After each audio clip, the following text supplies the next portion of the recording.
I realized that I was too cowardly to lean into all of who I am because I knew it wasn't relatable, and I knew it wasn't likable necessarily, and I was such a coward. And here's the really weird paradox.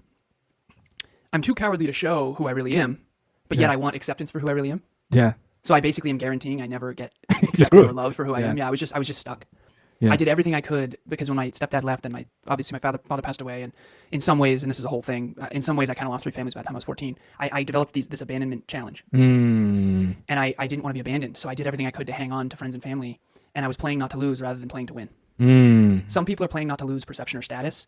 That's not me. I probably, for me, people like me more when I lose, so I love losing. For me, it was the fear of success, because whenever I was really leaning into being great at something, usually it would ostracize me from my friends and family. And so once I accepted myself and accepted the fact that I am afraid to be disliked, that's when I actually started to learn how to lean into who I really am. And this interview would never have gone this way if you had interviewed me 10 years ago, because I would have been all mental, and I wouldn't have been able to go into my heart and be vulnerable. And a lot of people think vulnerability is sharing my weaknesses. I could tell you every weakness. That's not vulnerable.